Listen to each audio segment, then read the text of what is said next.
أعوذ بالله من الشيطان الرجيم. بسم الله الرحمن الرحيم. الحمد لله رب العالمين الرحمن الرحيم مالك يوم الدين إياك نعبد وإياك نستعين اهدنا الصراط المستقيم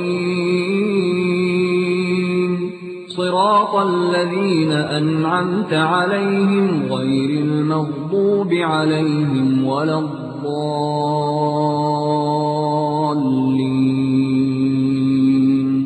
بسم الله الرحمن الرحيم. ألف لام ميم. ذلك الكتاب لا ريب فيه هدى للمتقين الذين يؤمنون بالغيب ويقيمون الصلاة ومما رزقناهم ينفقون. بسم الله الرحمن الرحيم. واعتصموا بحبل الله جميعا ولا تفرقوا.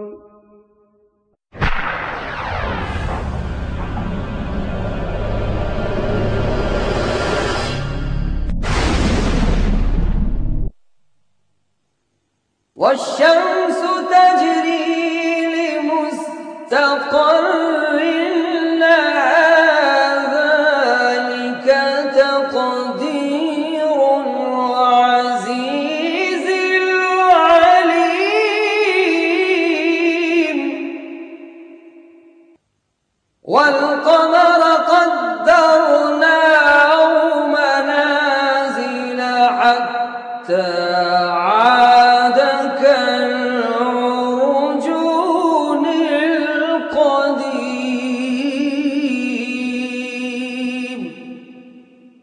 لا الشمس ينبغي لها أن تدرك القمر ولا الليل سابق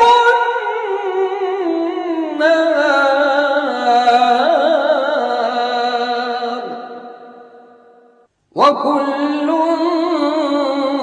في فلك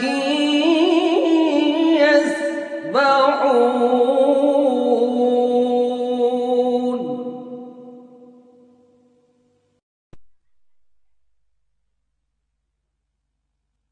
بسم الله الرحمن الرحيم.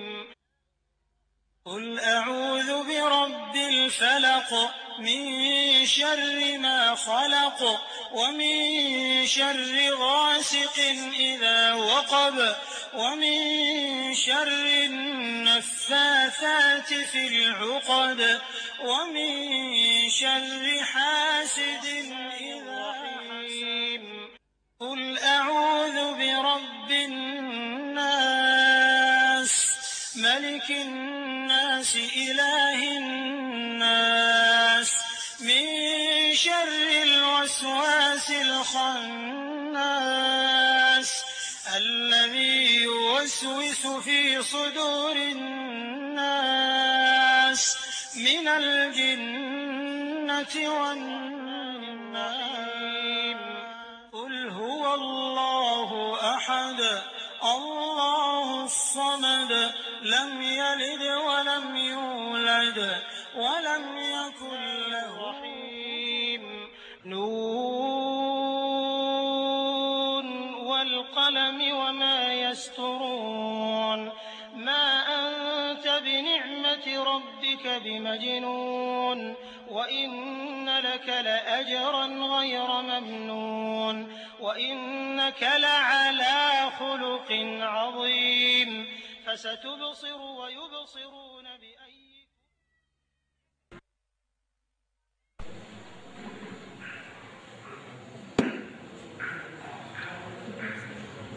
وعلیکم ورحمۃ اللہ وبرکاتہ. ان الحمد للہ نحمده ونستعینه ونستغفره ونعوذ باللہ من شرور انفسنا ومن سیئات اعمالنا. من يهده الله فلا مضل له ومن يضلل فلا هادي له.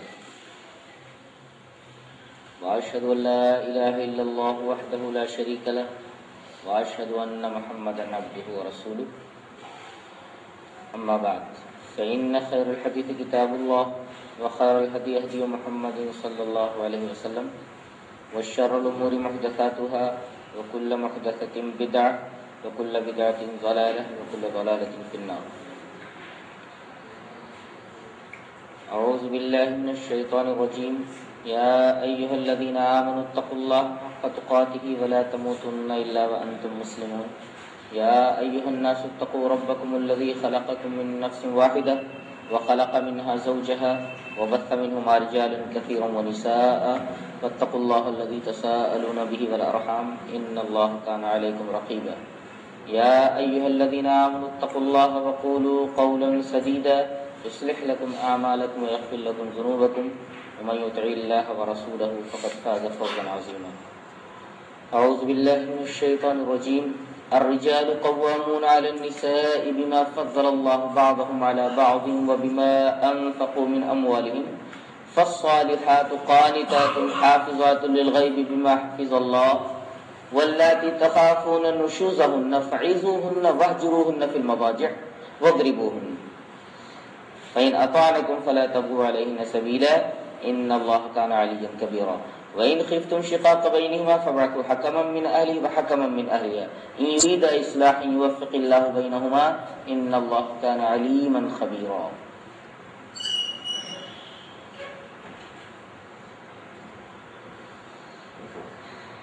حضرات علماء کرام، محترم بزرگوں، نوجوان بھائیوں، پیارے بچوں، پردہ-نشین ماں اور بہن، معاشرتی زندگی میں نکاح اور طلاق کو بڑی اہمیت حاصل ہے.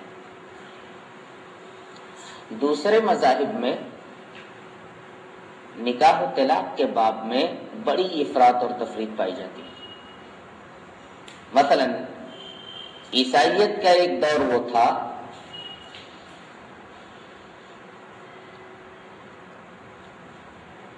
کہ شادی ہو جانے کے بعد مرد کو یہ اختیار نہیں ہوتا تھا کہ وہ اپنی عورت کو طلاق دے، چاہے اس کی زندگی جہنم زار ہی کو نہ بن جائے. اور نہ تو عورت کو یہ حق حاصل تھا کہ کسی طریقے سے وہ مرد سے اپنا پیچھا چھڑا لے. لیکن اسلام میں افراط اور تفریط کو ختم کر کے اس معاملے میں ایک مستحکم نظام پیش کیا گیا ہے.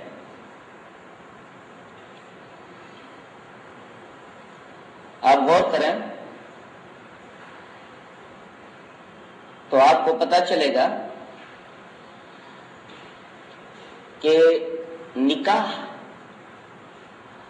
وہ مقدس عمل ہے جس کی وجہ سے ایک خاندان وجود میں آتا ہے.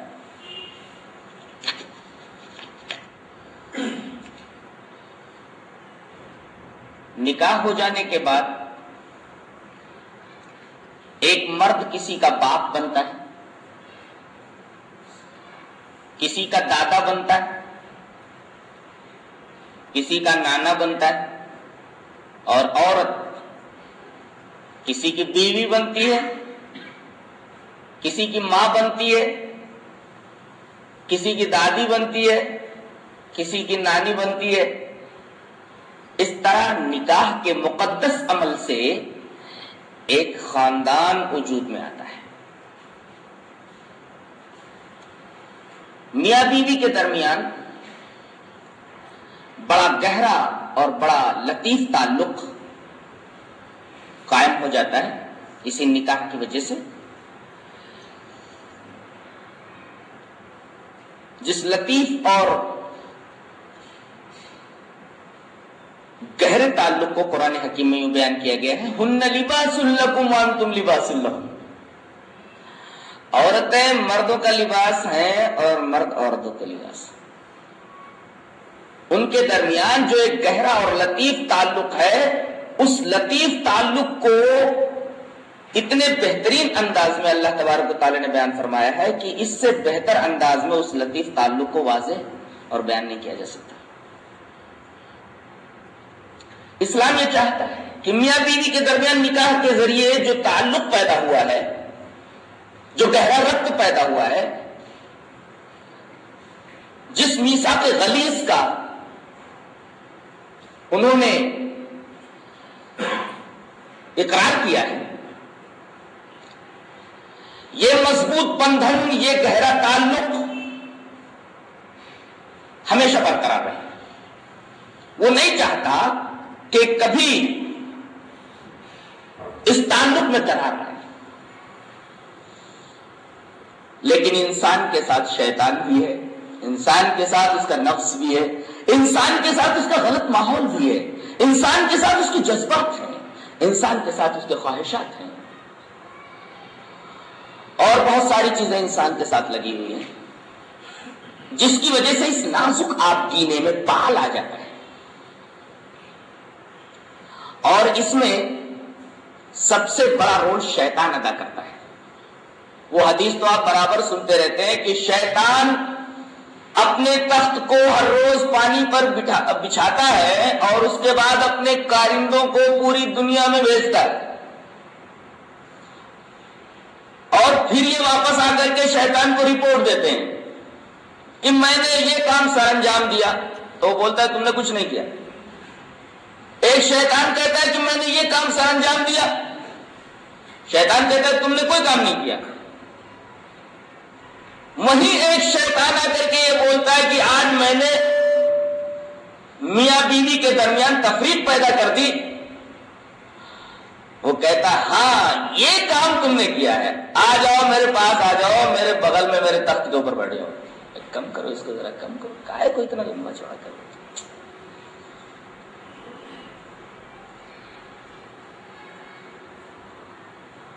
تو ایک تو شیطان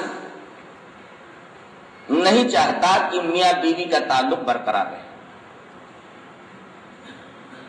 وہ اس تعلق کے درمیان درار پیدا کرنے کی کوشش کرتا ہے، جس کی وجہ سے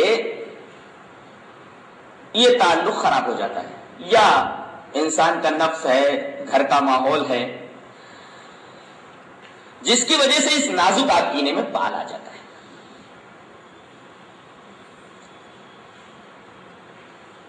لیکن اسلام حتی الامکان یہ چاہتا ہے کہ یہ تعلق برقرار ہی رہے۔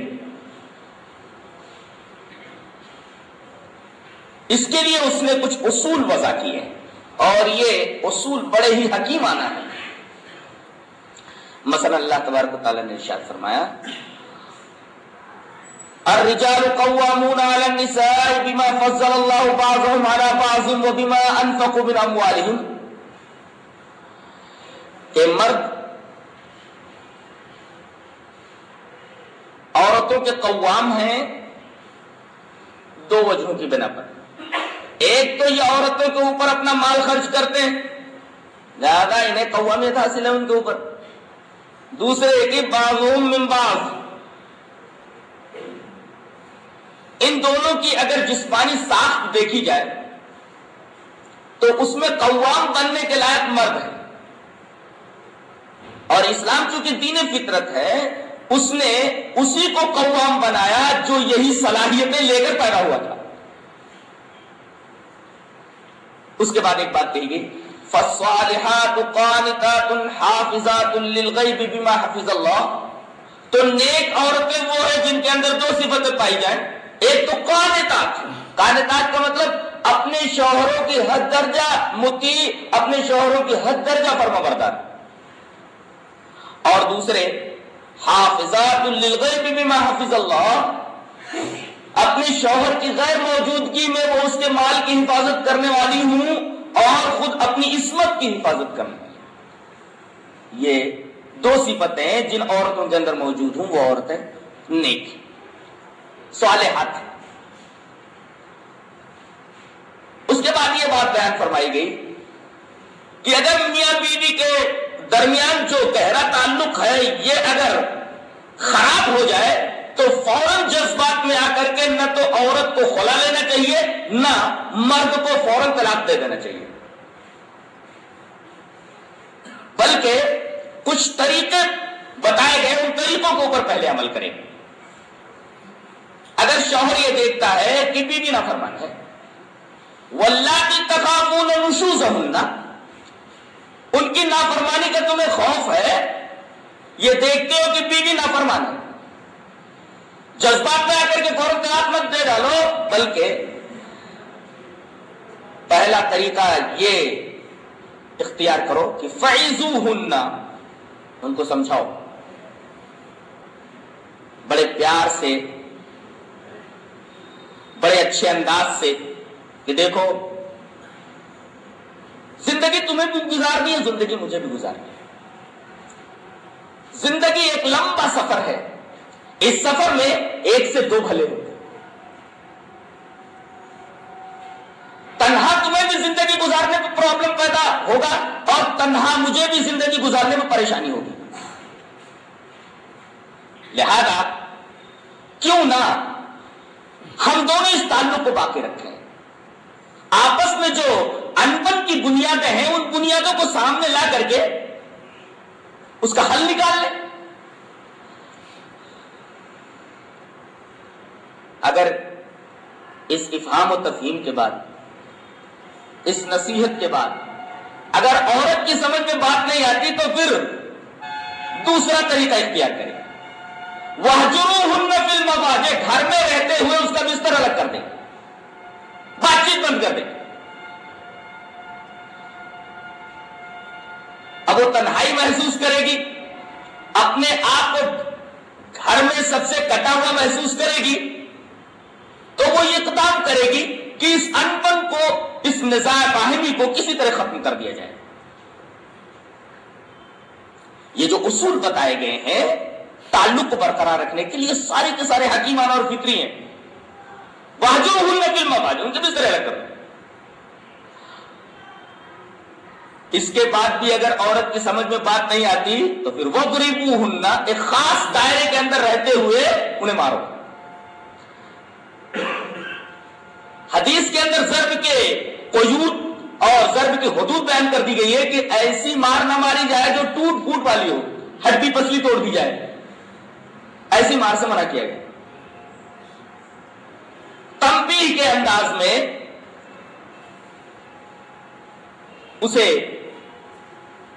مارا جا سکتا ہے۔ اگر اس کے بعد بھی سمجھ میں بات نہیں آتی، اگر سمجھ میں بات آ جاتی ہے تب تو بہت اچھی بات ہے۔ فَإِنْ أَطَاعَكُمْ فَلَا تَبْغُوا عَلَيْهِنَّ سَبِيلًا، اگر وہ تمہاری اطاعت کرے، آپس میں تم دونوں مل جاؤ، وہ اطاعت کرنے لگے، تو پھر ان کے اوپر ظلم کرنے کا کوئی راستہ مت تلاش کرو۔ لیکن اس تیسرے اصول کو بھی اپنانے کے بعد اگر عورت نہیں مانتی ہے تو ابھی ایک طریقہ اور رہ گیا، کیا؟ وَإِنْ خِفْتُمْ شِقَاقَ بَيْنِهِمَا فَبَعْثُوا حَكَمًا مِّنْ أَهْلِهِ وَحَكَمًا مِّنْ أَهْلِهَا، اگر فریقین جدا ہونا ہی چاہتے ہیں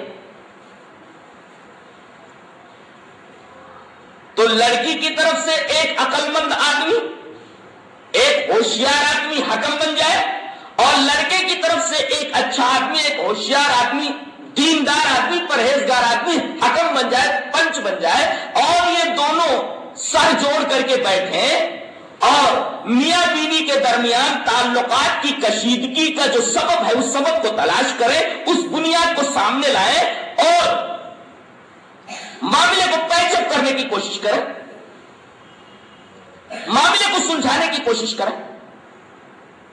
اگر معاملہ اس صورت میں سلجھ جاتا ہے، تعلق برقرار رکھا جائے، اور اگر اس مرحلے میں بھی تعلق کے استواری کی کوئی صورت نظر نہیں آتی تو اب فریقین کو جدا ہونا ہے. لیکن ابھی ایک طریقہ اور باقی ہے، وہ یہ کہ طلاق دے دو، لیکن طلاق دیتے وقت یہ بات پیش نظر رہے کہ حیض کے ایام میں اسے طلاق نہ دو، اس لیے کہ ان دنوں میں فطری طور پر آدمی عورت سے دور ہو جاتا ہے، تھوڑا اس سے الگ الگ رہتا ہے. حالت طہر میں، پاکی کی حالت میں اس سے بہت قریب ہوتا ہے. لہذا اگر طلاق دینا ہی چاہتے ہو تو حالت حیض میں طلاق مت دو، حالت طہر میں طلاق دو، پاکی کی حالت میں طلاق دو.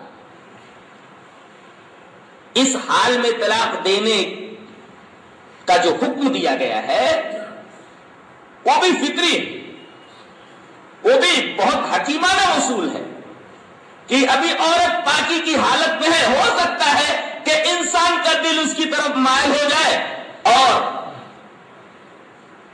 طلاق دینے کا ارادہ اگر کر رہا ہے تو ارادہ چھوڑ دے، اور اگر طلاق دے ہی دیا ہے تو پھر رجوع کرے.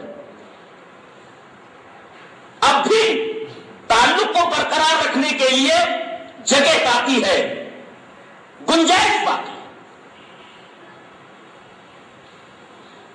ان تمام احکامات کو مد نظر رکھتے ہوئے یہ بات بالکل واضح اور بین ہے کہ اسلام حتی الامکان یہ کوشش کرتا ہے کہ فریقین کے تعلقات جو بگڑے ہیں وہ بن جائیں، اور فریقین سچ مچ اگر حدود اللہ پر قائم نہیں رہ سکتے تو پھر ان دونوں کے درمیان آخر میں تفریق کر دی جائے.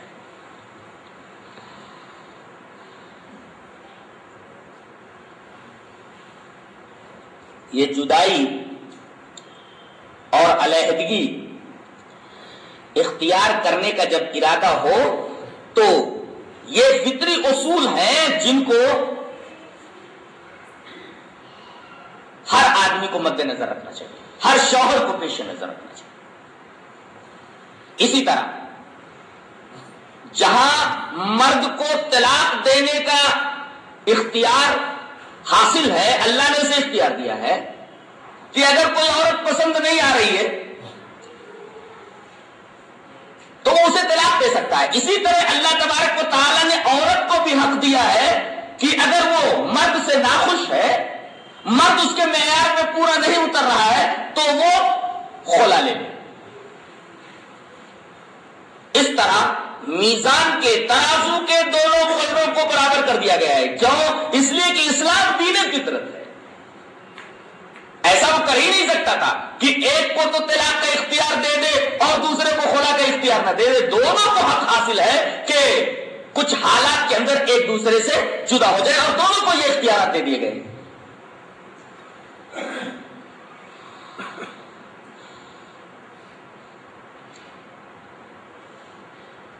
طہر میں طلاق دے تو اس کی کیا شکل ہے؟ تو اس سلسلے میں سب سے پہلے یہ جاننا ضروری ہے کہ طلاق کی 3 قسمیں ہیں. طلاق سنی، یہ سنی نہیں، یہ گروہ نہیں جو اپنے آپ کو سنی کہتے ہیں. طلاق سنی سے مراد طلاق سنت جو بدعی کے مقابلے میں. تو ایک ہے طلاق سنی، ایک ہے طلاق بدعی، اور ایک ہے طلاق باطل.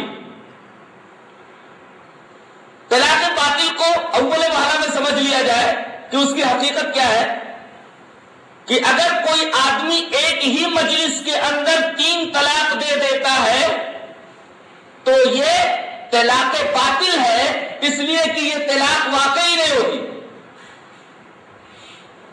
3 طلاق اگر اس نے دیا ہے تو صرف ایک ہی طلاق ہوئی، اور چونکہ نبی کریم صلی اللہ علیہ وسلم نے طلاق کا ایک طریقہ بتایا ہے، اس طریقے کو اس نے اختیار نہیں کیا تو یہ طریقہ جو طلاق کا ہے وہ باطل طریقہ ہے. اس وجہ سے اس کو طلاق باطل کہا گیا ہے. کہتے ہیں 3 طلاق اگر کوئی ایک مجلس کے اندر دے دے، طلاق طلاق طلاق بول دے، تو عورت اس کے حبال زوجیت سے، حبال عقد سے نکل جاتی ہے اس کے اوپر حرام ہو جاتی ہے، حالانکہ نہ اس کا ثبوت قرآن سے ملتا ہے اور نہ اس کا ثبوت حدیث سے ملتا ہے۔ عجیب بات تو یہ ہے کہ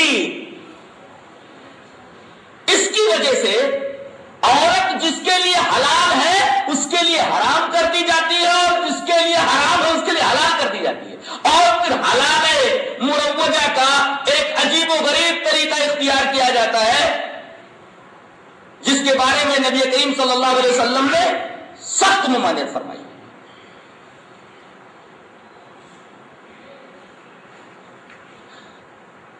اسلام یہ نہیں چاہتا کہ نکاح کا طریقہ غلط ہو، انسان اپنے طریقے سے نکاح کر لے، اور اسلام یہ بھی نہیں چاہتا کہ انسان اپنے طریقے سے طلاق دے لے۔ دونوں صورتوں میں اس کے سامنے اصول دے دیے گئے۔ مثلا اہل حدیثوں کے علاوہ نکاح کا جو طریقہ ہے کہیں صحیح نہیں ہے۔ اب آپ کو تعجب ہوگا یہ سن کر کے کہ نکاح کا طریقہ بھی صحیح نہیں ہے، طلاق کا طریقہ تو صحیح ہے ہی نہیں، نکاح کے طریقے کے اندر بھی گڑبڑی ہے۔ دلیل دوں؟ یہ حدیث ہی لے لیجیے۔ وعن عائشہ رضی اللہ تعالی عنہا ان رسول اللہ صلی اللہ علیہ وسلم قال ایما امرأة نکحت بغیر اذن ولیها فنکاحها باطل فنکاحها باطل فنکاحها باطل فإن دخل بها فلها المهر بما استحل من فرجها فإن اشتجروا فالسلطان ولي من لا ولي له رواه ابن ماجہ فی کتاب النکاح۔ حضرت امام ابن ماجہ اس حدیث پاک کو ایسے کتاب الطلاق میں لائے، کتاب النکاح کے اندر لائے۔ حضرت عائشہ رضی اللہ تعالیٰ عنہ فرماتی ہیں کہ نبی کریم صلی اللہ علیہ وسلم نے ارشاد فرمایا کہ جس عورت نے بغیر اپنے ولی کی اجازت کے کسی سے نکاح کر لیا تو اس کا نکاح باطل ہے، اس کا نکاح باطل ہے، اس کا نکاح باطل ہے۔ گویا نکاح کا ایک طریقہ، ایک اصول بتایا گیا کہ نکاح میں ولی کی اجازت ضروری ہوگی۔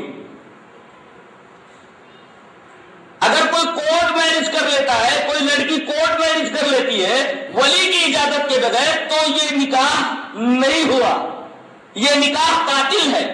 آج کتنے لوگ ہیں جنہوں نے یہ طریقہ اختیار کیا ہوا ہے کہ بغیر لڑکی کے ولی کی اجازت کے لڑکی سے شادی کر لیتے ہیں، اور لڑکی راضی ہو جاتی ہے اور بغیر ولی کی اجازت کے دوسرے سے شادی کر لیتی ہے۔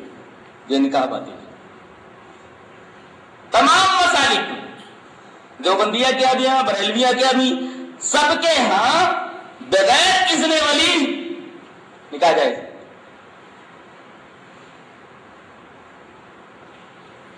تو نکاح کے معاملے میں اللہ اور اس کے رسول نے جو قانون دیا تھا، دوسرے مسالک کے لوگوں نے اس قانون کا احترام نہیں کیا۔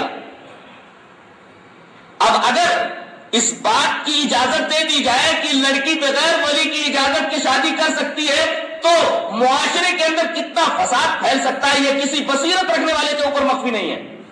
آج یورپ کا جو خاندانی نظام تباہ ہو کر کے رہ گیا ہے، چھوٹی چھوٹی بچیاں حمل سے ہو جاتی ہیں، بے شمار بچے ناجائز پیدا ہوتے ہیں، اور گلیوں کے اندر، شہروں کے اندر جرائم کرتے پھرتے ہیں۔ سنگل فادر اور سنگل مدر تو گلی گلی میں پائی جاتی ہے۔ اگر نکاح کا یہ طریقہ بغیر اذن ولی رائٹ کر دیا جائے تو بتائیے معاشرہ کتنے بڑے فساد سے دوچار ہو سکتا ہے، ہر عقل مند آدمی سوچنے پر مجبور ہو جائے گا۔ تو نکاح کا طریقہ بھی صحیح نہیں، اور طلاق کا طریقہ بھی صحیح نہیں۔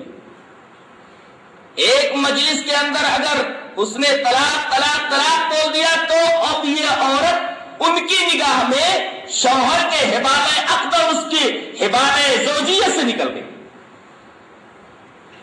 دلیل کیا دیتے ہیں؟ حضرت عمر رضی اللہ تعالیٰ عنہ نے ایک مجلس کی 3 طلاق کو 3 نافذ کیا تھا، اور مسلم کی وہ روایت پیش کرتے ہیں، حالانکہ اس روایت کے اندر ہی ایسے لوگوں کا جواب موجود ہے۔ آئیے دیکھتے ہیں وہ روایت کیسی ہے۔ روایت اس طرح، وعن ابن عباس رضی اللہ تعالی عنہما قال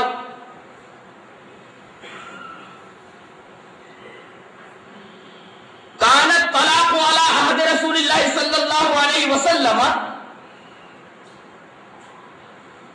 وابی بکر رضی اللہ تعالی عنہ وسنتين من خلافت عمر رضی اللہ تعالی عنہ طلاق الطلاق واحدۃ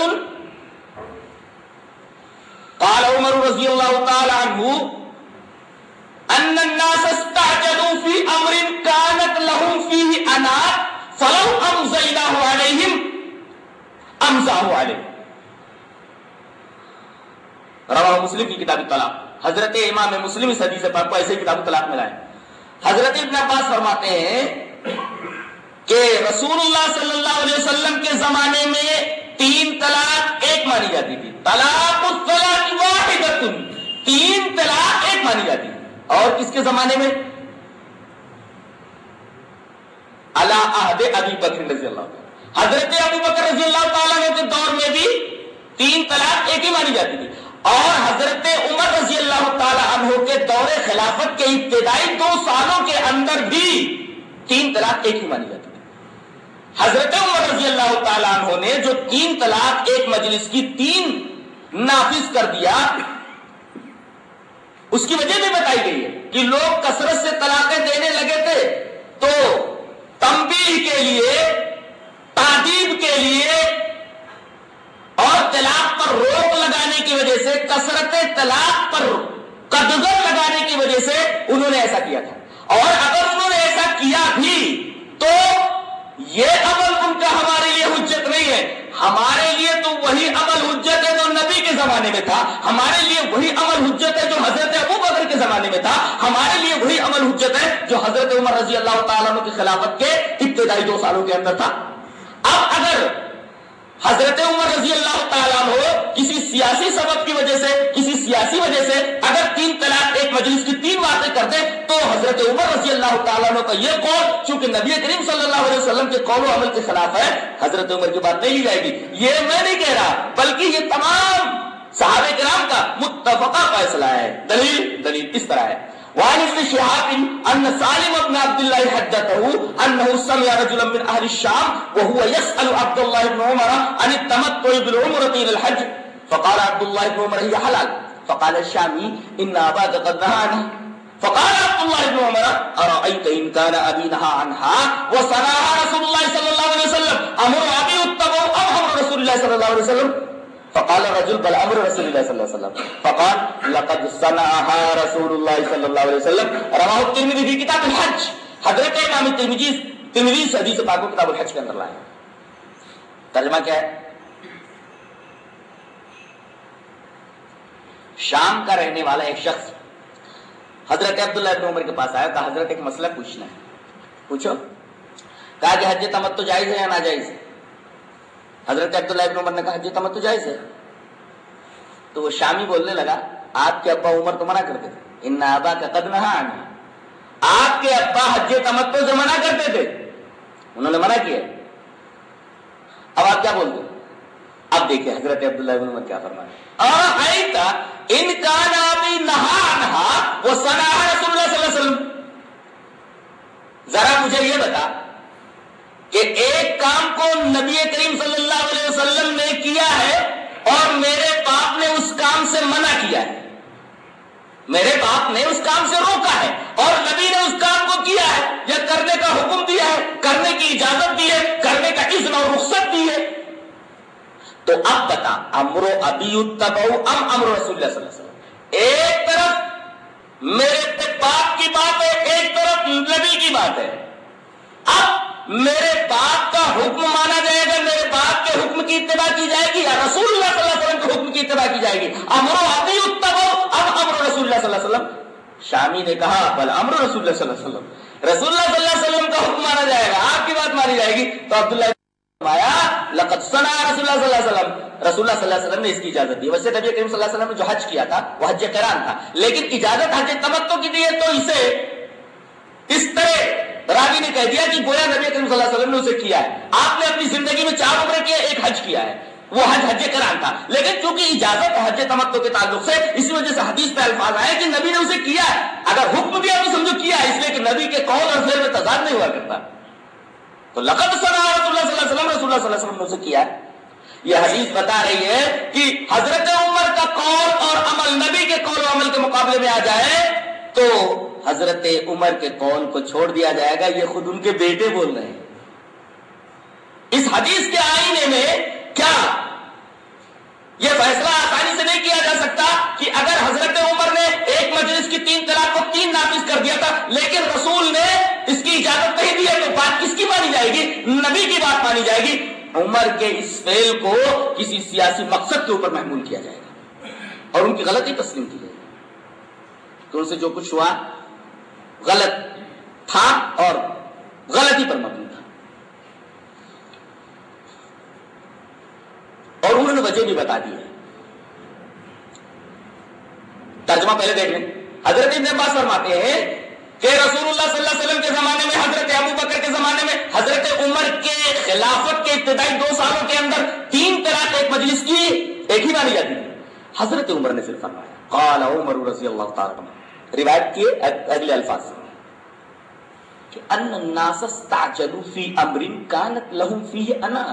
ارے لوگ تو اس معاملے میں بہت زیادہ جلدی کرنے لگے ہیں جس معاملے کے اندر انہیں مہلت دی گئی تھی. مہلت کو اختیار نہ کرتے ہوئے انہوں نے اجلت اختیار کر لی. تو اگر وہ ایسا کریں گے تو ہم ان پر 3 طلاق ایک مجلس کی 3 ہی نافذ کر دیں گے. فامساحوا علیہم، انہوں نے ایسا کیا، ان کے اوپر 3 طلاق جاری کر ہی دی. 3 طلاق اگر کوئی دے دیتا تھا تو اس کی بیوی کو اس سے الگ کر دیا جاتا تھا. یہ ایک سیاسی مقصد کے تحت تھا. یہ کوئی قانون نہیں ہے کہ قیامت تک اسے باقی رکھا جائے. قیامت تک وہی قانون باقی رہے گا جسے نبی کریم صلی اللہ علیہ وسلم نے کیا ہے، کہا ہے. اب 3 طلاق دے دیتا ہے اور عقیدہ یہ بنا لیا ہے، مسلک یہ بنا لیا ہے، اب 3 طلاقیں اس کے اوپر پڑ گئی. اب کیا کرتا ہے؟ دیکھ رہا ہے کہ شوہر حیران و پریشان ہے، چھوٹے چھوٹے بچے ہیں، ان بچوں کے مستقبل کا کیا ہوگا، اس عورت کا کیا ہوگا. اب شیطان یا پھر آگ ہمکتا ہے اور ایسا بے غیرتی کا کام کرواتا ہے کہ جس بے غیرتی کا کوئی تصور اسلام کے اندر نہیں ہے. اللہ تبارک و تعالیٰ نے فرمایا قل ان اللہ لا یأمر بالفحشاء. اللہ تبارک و تعالیٰ فحشا کا حکم نہیں دیتا اور یہ فحشا کراتے. فحشا کیا ہے؟ وہی حلال ہے مروجہ کہ ایک تو انہوں نے یہ مسلک بنا لیا کہ 3 طلاق ایک مجلس کی 3 باتیں ہو گئی. اب یہ عورت شوہر کے اوپر حرام ہو گئی. اب اگرچہ قرآن و حدیث کی روشنی میں یہ عورت شوہر اول کے لیے حلال ہے، اس کے اوپر حرام کر کے انہوں نے ایک دوسرے آدمی کے اوپر اس کو حلال کر دیا. اب وہ حلالہ کرتا ہے. حلالہ کرنے والے کے بارے میں نبی نے کیا کیا فرمایا؟ جی چاہتا ہے کہ وہ حدیث بھی آپ کے سامنے پیش کر دوں. حدیث اس طرح ہے. قال عقبۃ بن عامر رضی اللہ تعالی عنہ قال رسول اللہ صلی اللہ علیہ وسلم الا اخبركم بالتيس المستعار قالوا بلى يا رسول الله قال هو المحلل لعن الله المحلل والمحلل له رواه ابن ماجہ فی کتاب النکاح. حضرت امام ابن ماجہ اس حدیث پاک کو کتاب النکاح کے اندر لائے ہیں. حضرت عقبہ بن عامر فرماتے ہیں کہ رسول اللہ صلی اللہ علیہ وسلم نے ارشاد فرمایا کیا میں تمہیں ادھار لیا ہوا، عاریت پر لیا ہوا سانٹ نہ بتا دوں؟ تاکہ اللہ کے رسول عاریت پر لیا ہوا سانٹ کسے بولتے ہیں؟ ارے بولے وہی محلل ہے، حلالہ کرنے والا. حلالہ کرنے والا یہ ادھار لیا ہوا سانٹ ہے. اور اللہ کے رسول صلی اللہ علیہ وسلم نے حلالہ کرنے والے اور جس کے لیے حلالہ کیا گیا ہے اور جتنے لوگ حلالہ کرانے کے اس فعل میں شامل ہیں سب کے اوپر اللہ تبارک و تعالیٰ نے اپنے رسول کے ذریعے لعنت بھجوا دی ہے. کیا حاصل ہوا اس حلالے سے؟ رسول کی لعنت حاصل ہوئی اور کچھ نہیں ملا. ایک حلال چیز کو حرام کر دیا گیا، جس کے لیے حلال تھی اس کے اوپر حرام، جس کے لیے حرام تھی اس کے لیے حلال. اور یہ کن لوگوں نے کیا؟ علماء نے کیا. اب اگر علماء کی باتیں آنکھیں میچ کر کے مان لی جائے تو ان کو رب بنانا ہوا کہ نہیں ہوا؟ یہی کام تو یہودی اور عیسائی کیا کرتے تھے. جو اس آیت میں بیان کیا گیا اتخذوا احبارهم ورهبانهم اربابا من دون اللہ، بغیر سوچے سمجھے اپنے علماء کی بات مان لی گئی بغیر تحقیق کے، تقلیدن۔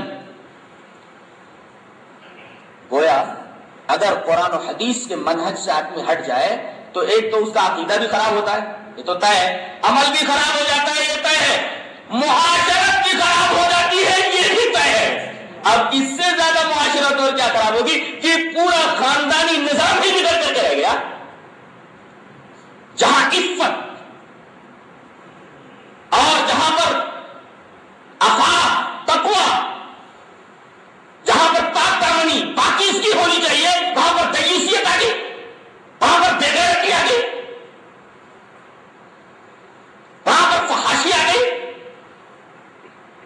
تو یہ نظام کیا عیسائیوں کے نظام سے کچھ کمتر درجے کا ہے؟ میں تو کہوں گا دونوں ہی کو ہے۔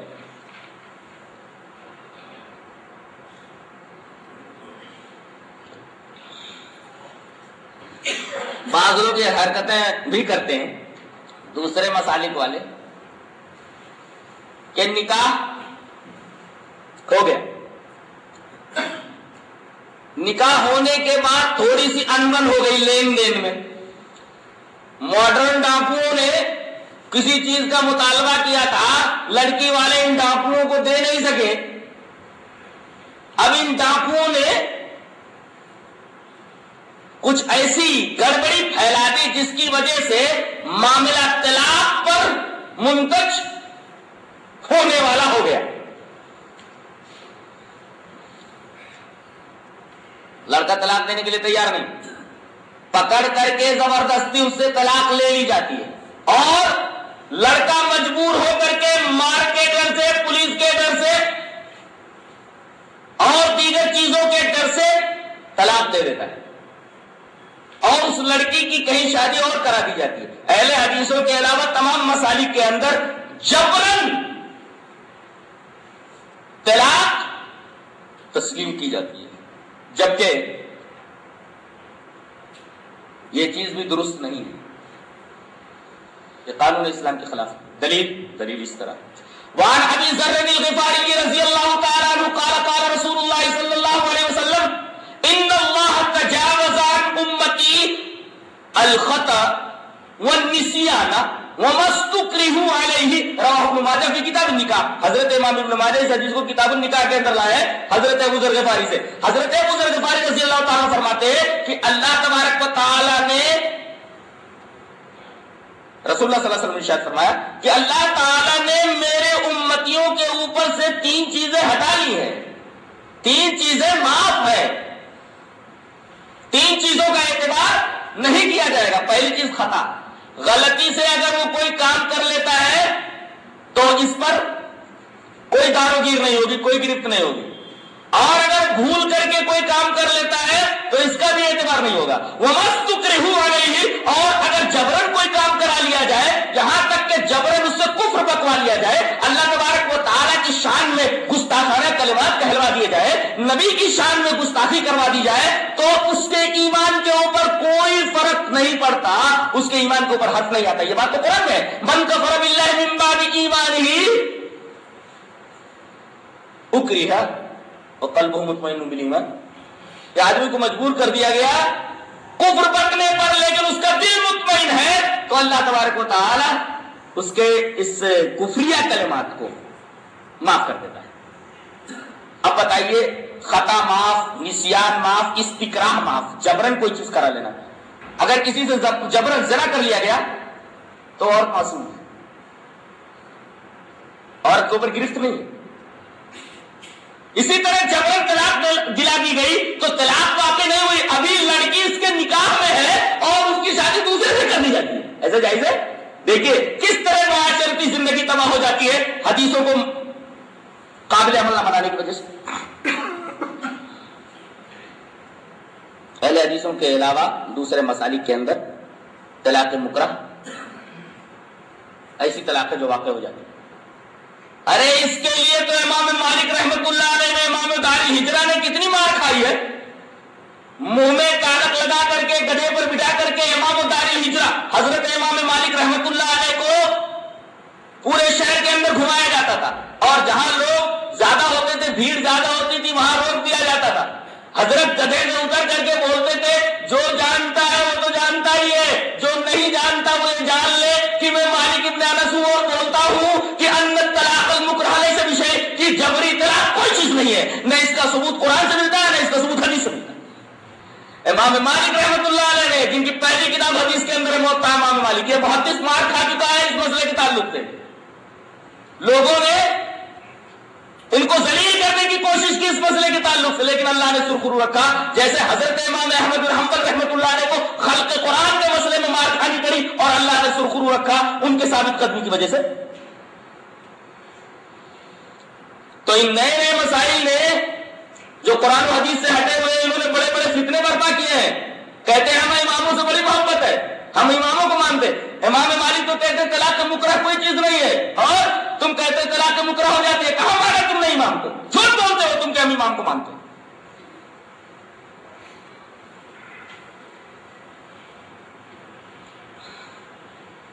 طلاق کیسے دی جائے؟ طلاق باطل کے تعلق سے تو وضاحت ہو چکی۔ طلاق بدعی کیا ہے؟ طلاق دیتا ہے مگر حالت حیض میں طلاق دے دیتا ہے، یہ طلاق نہیں ہوتی۔ طلاق اگر کوئی آدمی حالت حیض میں دے دیتا ہے تو طلاق بدعی ہے۔ ایک بات اور یہاں آپ کے سامنے واضح کر دوں، جو کہتے ہیں کہ 3 طلاق ایک مجلس کے اندر 3 واقع ہو جاتی ہے، عقل اس کو تسلیم کرتی ہے؟ میں 2 استحال عقلی پیش کر رہا ہوں۔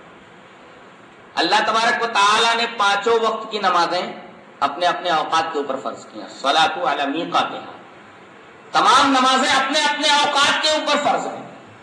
فجر کی نماز اپنے وقت پر، ظہر کی نماز اپنے وقت پر، عصر کی نماز اپنے وقت پر، عشاء کی نماز اپنے وقت پر،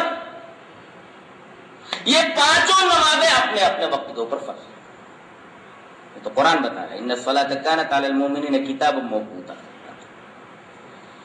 اب کوئی آدمی 5 نمازیں فجر ہی میں پڑھ لے، نمازیں ہو جائیں گی؟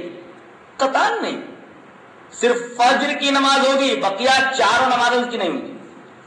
اگر کوئی آدمی 5 نمازیں فجر کے اندر پڑھ ڈالے تو کیا 5 نمازیں ہو جائیں گی اس کی؟ نہیں، ایک ہی ہوگی، وہی جس کا وقت ہے۔ ایسے ہی کوئی آدمی اگر 3 طلاق دے دے تو ایک ہی واقع ہوگی، اس لیے کہ 2 تو ثابت نہیں ہے، تینوں ایک ساتھ جب ہے نہیں ہے تو تینوں ایک ساتھ کیسے واقع ہو سکتی ہیں؟ جیسے 5 وقت کی نمازیں ایک ساتھ اگر پڑھ لی جائے تو 5 نمازیں نہیں ہوتی ہے، صرف ایک ہی نماز ہوتی ہے جس کا وقت ہے۔ ایسے ہی کوئی آدمی اگر 3 طلاق ایک مجلس میں دے دے تو صرف ایک ہی وہ ہوگی، عقل بھی اس کو مانتی ہے۔ اچھا، دوسرا عقلی استحالہ، میں ایک مجلس کے اندر بیٹھا ہوا ہوں، دوستوں کے درمیان میرا بچہ آتا ہے، کہتا ابا 1 روپیہ دینا، میں خاموش ہوں، بات کرنے میں لگا ہوا ہوں۔ بچہ پھر آتا ہے ابا ذرا 1 روپیہ دینا، تھوڑی دیر بعد پھر بولتا ہے ابا 1 روپے کی ضرورت ہے، 1 روپیہ دینا۔ اب کتنے روپے دینا؟ 3 کی 1 روپیہ دینا، ایک مجلس میں 1 ہی روپیہ دینا۔ یہ عقلی استحالہ ہے، اس کا بھی جواب کوئی دے کر کے بتائے۔ اب وہ 3 روپیہ جو دینے والے ہیں ذرا بتائیں، وہ 3 روپیہ مانگ رہا ہے کہ 1 روپیہ مانگ رہا ہے؟ یہ 2 عقلی استحالے ہیں، اور بہت سارے عقلی استحالے ہیں۔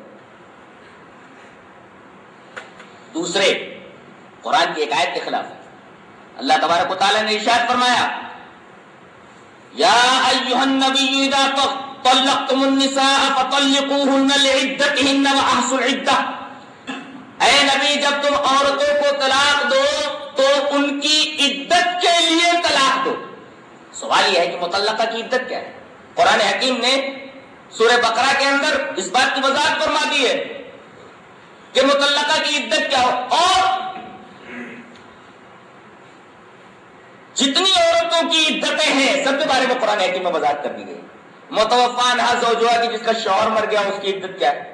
حدیث میں بیان کیا گیا ہے کہ کسی عورت کا شوہر گم ہو جائے تو اس کی عدت کتنی ہے. اسی طریقے سے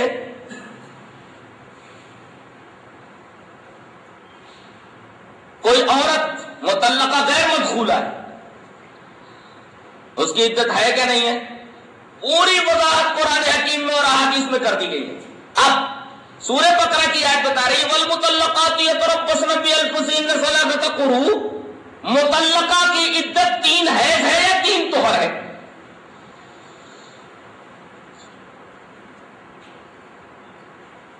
3 حیض یا 3 طہر ہے.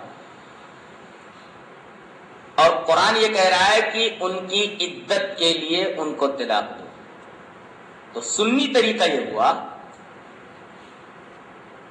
کہ طہر کی حالت میں 1 مہینے کے اندر اس کو ایک طلاق دے دے اور اس کے بعد چھوڑ دے، اس کی پوری عدت گزر جائے 3 مہینے کی. یہ طلاق سنی ہے. اب عدت سے پہلے رجوع کر لیا تو پھر اس کے نکاح میں آ گئی، لیکن عدت جیسے ہی گزر گئی، اور عدت کے گننے کے بارے میں بڑی تاکید ہے، عدت گن رکھو. جیسے ہی عدت ختم ہو گئی اس عورت کو اختیار ہے کسی دوسری جگہ شادی کرنے. لیکن اگر آپ اس کو دوبارہ اپنے نکاح میں رکھنا چاہ رہے ہیں تو نکاح جدید کے ساتھ پھر لے، وہ آپ کے لیے ابھی ابدی حرام نہیں ہوئی ہے. یا اسی طریقے سے طلاق بتہ اس کے اوپر نہیں ہوئی. اچھا، لیکن آپ نے نکاح جدید کے ساتھ اسے لوٹا لیا، ابھی آپ کو 2 طلاقوں کا حق حاصل ہے. کچھ انتر پھر ہو گئی، پھر 1 مہینے کے اندر آپ نے ایک طہر کے اندر اسے طلاق دے دی عدت کے لیے، 3 مہینے پھر گزر گیا. اب آپ چاہیں تو نکاح جدید کے ساتھ اسے واپس لا سکتے ہیں، ورنہ وہ عورت آزاد ہے، اسے اختیار ہے، وہ چاہے تو کسی دوسری جگہ شادی کر سکتی ہے. لیکن اگر آپ اسے شادی کرنا چاہتے ہیں، پھر اپنی نکاح میں رکھنا چاہتے ہیں تو نکاح جدید کے ساتھ پھر اسے لوٹا لیجیے. اس کے بعد آپ نے شادی کرنے کے بعد اس سے تیسری بار 1 مہینے کے اندر اس کو طلاق دے دی. اب اس سے رجوع کا حق نہیں رہ گیا، اس لیے کہ اللہ نے فرمایا اب طلاق مرتان، طلاق 2 ہی مرتبہ ہے، 2 مرتبہ طلاق دینے کے بعد رجوع کر سکتے ہو، تیسری مرتبہ طلاق دینے کے بعد تم رجوع نہیں کر سکتے. تو طلاق دینے کا یہ سنی طریقہ ہے جو قرآن میں بیان کیا گیا ہے اور احادیث صحیحہ کے اندر بیان کیا گیا ہے.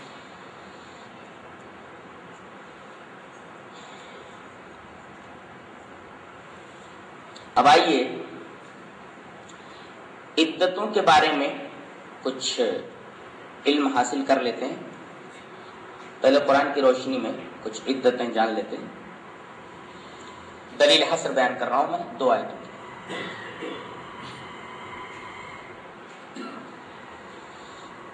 لا جناح علیکم ان طلقتم النساء ما لم تمسوهن او تفرضوا لهن فريضة ومتعوهن على الموسع قدره وعلى المقتر قدره متاعا بالمعروف حقا على المحسنين وان طلقتموهن من قبل ان تمسوهن وقد فرضتم لهن فريضة فنصف ما فرضتم الا ان يعفون او يعفو الذي بيده عقدة النكاح وان تعفوا اقرب للتقوى.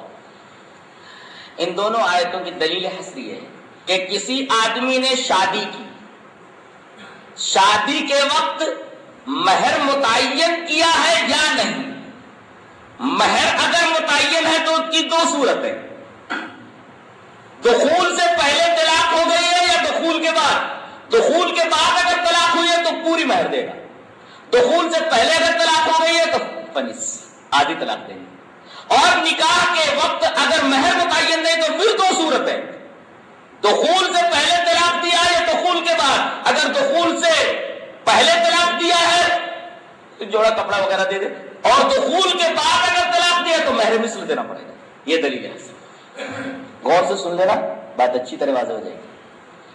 جس عورت کا شوہر مر گیا ہو اس کی عدت کیا ہے؟ اللہ تبارک تعالیٰ نے ارشاد فرمایا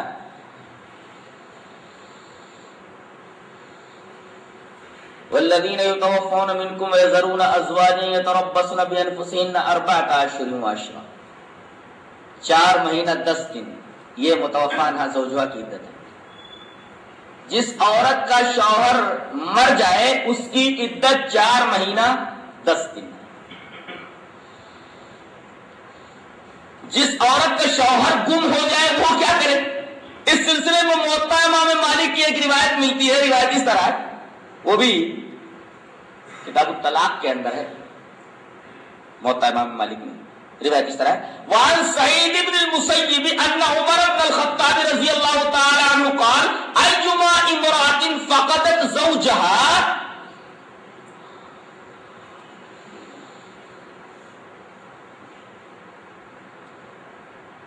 وهو لا يدرى أين هو فإنها تنتظر 4 سنين ثم تعتد 4 أشهر و10 ثم تحل. رواه مالک فی الموطا فی کتاب الطلاق.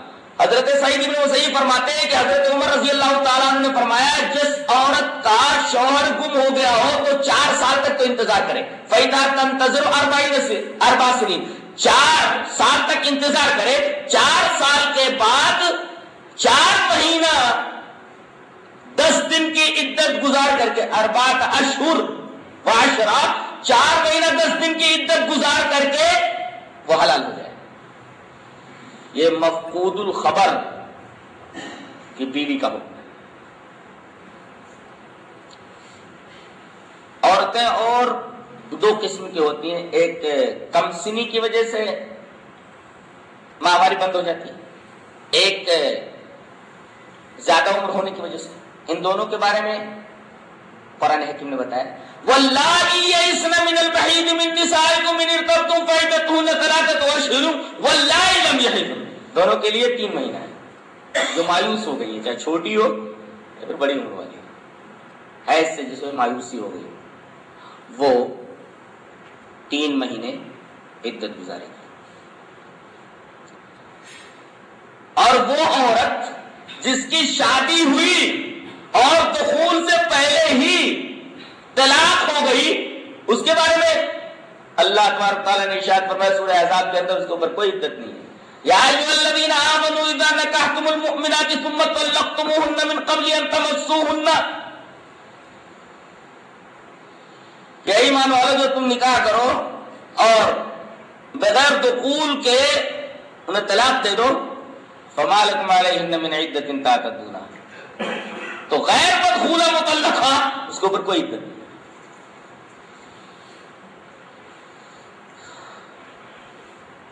حاملہ کی عدت کیا ہے؟ وضع حمل ہے. مثلا حالت حمل میں اس نے طلاق دے دیا، حالت حمل میں طلاق کی اجازت ہے، حالت حمل میں اس نے طلاق دے دیا، یا حالت حمل ہی میں طلاق دیا اس نے، طلاق تو واقع ہوئے گی. اب یہ عدت کتنی گزارے گی؟ اگر دوسرے ہی دن بچہ پیدا ہو گیا تو اس کی عدت پوری ہوگی. وَأُولَاتُ الْأَحْمَالِ أَجَلُهُنَّ أَن يَضَعْنَ حَمْلَهُنَّ. حاملہ کی عدت وضع حمل ہے، جس دن بچہ پیدا ہو گیا وہ حلال ہو جائے گی.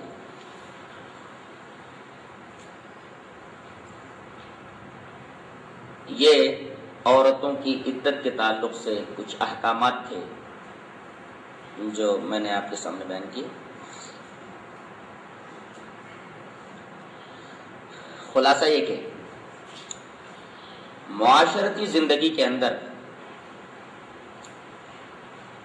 کوشش یہ کی جائے کہ بگاڑ پیدا نہ ہو، اور اگر فریقین یہ دیکھتے ہیں کہ حدود اللہ پر قائم نہیں رہ سکتے تو پھر ان کے لیے یہ راستے بتائے گئے طلاق کے اور اس کی شکلیں بتا دی گئی.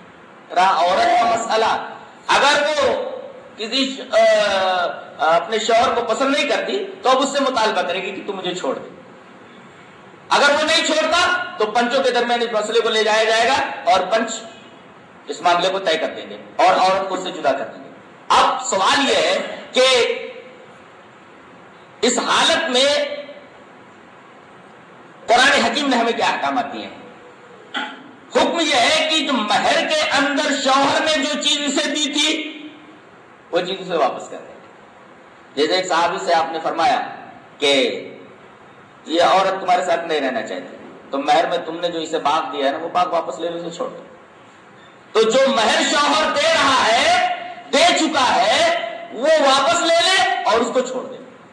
اور اس کو مختلیا بولتے، اس عورت کو مختلیا بولتے، اس کی عدت ایک ہے، 1 مہینے کے بعد ہی آنا مجھے. اور ایک بات یاد رہے کہ خلا یہ طلاق نہیں ہے. اگر آدمی دوبارہ اس سے نکاح کرنا چاہے نکاح کر سکتا ہے، اس لیے کہ خلا طلاق نہیں ہے. یہ بات اچھی طریقے سے ذہن نشین کی جائے. آگے چند باتیں اور فائدے کے لیے ذہن میں رکھ لیں کہ میاں بیوی کے درمیان اگر تفریق ہو گئی تو اب بچوں کا کیا ہوگا. اس سلسلے میں شریعت نے ہمیں کچھ اصول دیے ہیں، کچھ احکامات دیے ہیں کہ بچہ اگر باشعور ہے تو بچے کے اختیار کے اوپر چھوڑ دیا جائے، چاہے وہ ماں کے ساتھ رہ جائے باپ کے ساتھ رہے. اگر بچہ باشعور نہیں ہے تو حدیث کے اندر ہے کہ قرآن دازی کر لی جائے، قرآن جس کے نام نکلے بچے کو اس کے حوالے کر دیا جائے. بچہ باشعور ہے تو اسے اختیار کیا جائے، چاہے ماں کے ساتھ رہے چاہے باپ کے ساتھ رہے. اگر بچہ باشعور نہیں ہے تو قرآن دازی کر لی جائے، قرآن جس کے نام نکلے بچے کو وہ رکھ لے، چاہے عورت کے نام نکلے تو عورت رکھ لے اور شوہر کے نام نکلے تو شوہر. آخری مسئلہ کہ جب تک وہ حالت عدت کے اندر ہے تب تک اس کا نفقہ سکنا آپ کو دینا ہے. وَاسْكِنُوهُنَّ مِنْ حَيْثُ سَكَنْتُم مِّن وُجْدِكُمْ، جہاں تم ٹھہرتے ہو وہیں ان کو ٹھہراؤ. اگر عورت عدت گزار رہی ہے تو اگر ضرورت پڑے تو کہیں جا سکتی ہے، لیکن رات ہونے سے پہلے آ جائے، رات وہی گزارے. شوہر کیا اللہ ہے کہ حالات خراب ہو جائیں اور شوہر کے گھر میں کچھ ایسا ماحول بنا ہوا ہو جہاں اسے اپنی عفت غیر محفوظ معلوم ہو رہی ہو، یا ایسے ویران جگہ پر مکان ہو جہاں پر اسے تکلیف پہنچ جانے کا خطرہ ہو، تو وہاں سے وہ منتقل ہو سکتی ہے. ورنہ شوہر نفقہ سکنا دے، جب تک عدت گزر نہیں جاتی تب تک اسے اپنے پاس رکھے. اس آیت کریمہ سے ایک صاحب نے بڑا پیارا استدلال کیا ہے کہ ٹھیک ہے یہ آیت کریمہ مطلقہ کے بارے میں ہے، لیکن اس سے ایک اور بات معلوم ہوتی ہے کہ کوشش یہ رہے کہ عورت وہیں رہے جہاں آپ رہیں. کمرہ جدا نہیں ہونا چاہیے بولتے ہیں اس آیت کریمہ کی روشنی میں. جہاں آپ رہ رہے ہیں وہیں اس کو رکھو. وَاسْكِنُوهُنَّ مِنْ حَيْثُ سَكَنْتُمْ، اور اپنے استطاعت کے مطابق اس کو نفقہ دے. وہ اگر کسی بڑی چیز کا مطالبہ کر رہی ہے تو اس کا پورا کرنا آپ کے ذمہ نہیں ہے. آپ اپنی استطاعت کے مطابق اس کا نفقہ سکنا پورا کریں. اطلاعات کے بارے میں چند مسائل کہ اللہ تبارک و تعالی ہمیں اچھے عمل اور اچھی سمجھ توفیق عطا فرمائے.